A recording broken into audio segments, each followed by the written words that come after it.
are no civilians in the illegal military operation. He's essentially, the argument, the justification here, this is carte blanche to kill every single Israeli citizen. There are no civilians, it's all military personnel, right? I'm not even reaching, that's just the argument that he's given, right? So that's number one, very beautifully put. Number two, much more importantly, the track record of Palestinians has been 1,000 times better than that of the Israeli occupation, despite the fact that Israeli occupation does not need to brutalize. They already have all the power, but they still choose to do far worse. The worst that will happen to a person in Palestinian custody is that they're going to be like auctioned off for a prisoner swap, which is the historic track record also. And sent Faisal, thank you very much. He says, did the Palestinians... So yeah, I'm not giving this guy any amount of charitability. Like, that's wild. Why would I ever be charitable to this guy? And then obviously Hassan goes on the same podcast and... Speaking of which, tell us, Hakeem, you're the closest. Tell us, what the fuck is going on? Very base things. This will be incredibly hard. So what the fuck is going on is referring to the October 7th attacks, and the response was very based things, okay? Speaking of which, tell us, Hakeem, you're the closest. Tell us, what the fuck is going on? Very base things. This will be incredibly hard to do without getting bleeped or getting the stream taken. Or Hassan was in chat during this podcast, yeah. So I'm gonna what's it called? Mind my words a little bit. TLDR, basically a unexpected operation from a united front of sorts from Gaza that has launched itself into the neighboring areas. Which, of course, the entire nation is Palestine, but for all intents and purposes right now, just to make it more simple, they've attacked certain settlements in what is termed now Israel. And they've made lots of headway. They've made an impressive amount of headway. By the way, the live, the amount of people watching, this is the first time we've had such an amount, no? We're up to like 1,450 or something. Hey, nice. Howdy, everybody. I think that's our highest yet. I hate all of you motherfuckers. Hey, look. It's okay. It's Hassan. You get a kiss from Hassan's me. in chat. No. That's why. I see. Yeah, hey, Hassan. All right. Hey, what up? Hey, partner. Right, that makes sense. Mohammed Zaman sent $5. Thank you very much. He says, did the Palestinians actually take civilian hostage, or is that fake news? I don't care. Yeah, the occupiers are not civilians. That is what it is. Oh, that's the same from the last time. Yeah. Like if Sorry, go on. Germany, let's say Germany, to be non-controversial, invaded the United States, and they said, you know what, Cincinnati, Ohio is our ancestral home, and everyone knows that's blatantly false, but they take your home, they murder your grandma, they bulldoze like your neighbor's house. Are those people civilians there? No, they're occupiers, and those are criminals. There are no civilians. The baby settlers.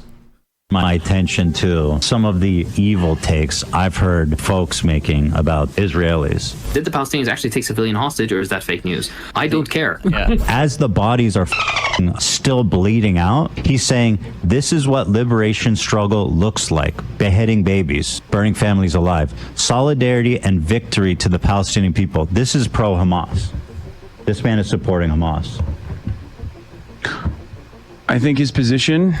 Just called babies militants. No, I understand. And there are baby settlers as well. But there are baby settlers. Well, but there are baby settlers as well. There are babies in the settlement subjected to as well. Normalizing, murdering civilians. He has no capacity to do. I understand you think it's silly. I do. But again, and then Hassan is like laughing about this while he fake crocodile cries later on. God, I hate him. I actually hate him as a person. Oh, he's such a disgusting fuck human being. Okay. We don't need to be on a tangent this much. Do you see those videos from Dagestan? Supposedly a lynch mob was formed to look for Jews they suspected of being in a hotel in their town. Oh, no, I haven't seen it. I don't know. Maybe not. Research if you're not like a dumb cunt who is obsessed with being an edgy revolutionary dip, and he's not. He's a himbo millionaire living in LA. He doesn't know any of this shit. He's never been in a communist party. He's a retard. The Second Thought guy used to give speeches for, I think, like the Communist Channel on YouTube too. I don't know if he still has them. Kevil's actually sent me videos of this. I don't know if they're still up or not, but he used to do like YouTube videos for them. Second Thought, Ukraine War. He made this video for CPUSA, International Department. I didn't actually watch this whole video. I wonder what he says about this.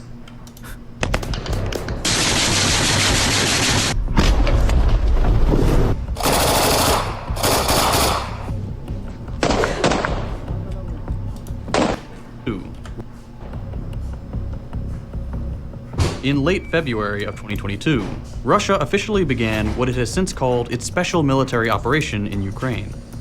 While this event marked a significant escalation in violence between the two countries, it was not where the conflict began. Nearly a decade ago, the United States and European imperialist powers backed a far-right coup in Ukraine that overthrew the elected government and installed a puppet regime on the border of the US's Cold War rival. What an unbelievable series of totally baseless statements.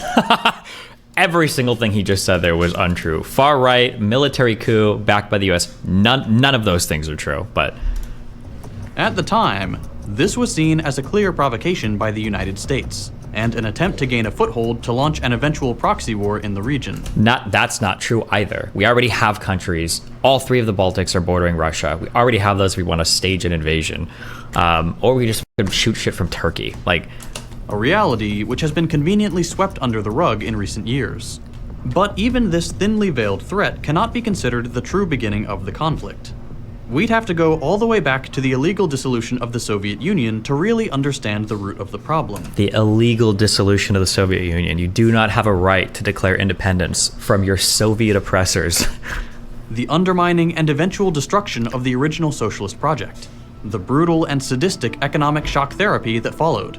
And the fragmenting of what had once been a strong and united people. The moment the Second World War ended, the United States began preparing for conflict with this burgeoning new economic power. The Soviet Union was rightly seen as a shining alternative to capitalism, and was a ray of hope for millions of average people around the world. And so the United States began its long process of trying to kill this hope, drafting war plans, and even considering a preemptive nuclear strike. What is the reference? Like, what are we referring to for any of this? Like, what? I haven't watched this video. God, me. 3-4 more minutes of this. Oh God. I don't know why. Okay, I don't know why I clicked this. It's just, I'm literally just riling myself up. Like a retard. That's what I am. This is the context in which we must analyze the Russia-Ukraine conflict. What tends to get lost in mainstream coverage of this war, or any conflict that benefits the imperialist powers, is the human cost of war. Those who sign the papers and make the decrees that send entire generations into the meat grinder will never hold a gun themselves. They'll never lose a child to geopolitical jockeying. Their lifestyle won't be affected. They won't lose their homes to shelling. Their pantries will remain stocked. And their water will always be clean. But that is not the reality for the people being sent to fight, and the loved ones they're desperately trying to protect from pointless escalation and random acts of cruelty inspired by the hate and bitterness of war.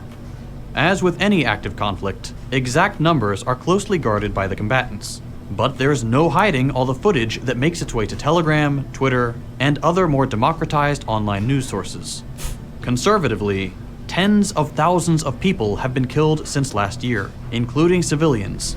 Keep in mind, for everything he's talking about, this is Russia invading Ukraine, right? But notice how he'll never actually say that. It's always like, soldiers being sent, blah, blah, blah, blah, blah, with the implication that, like, Ukrainian soldiers are the ones being sent, or Ukrainian soldiers are the ones being forced to fight by the West, right? He never actually brings that. It is a Russian invasion, you know?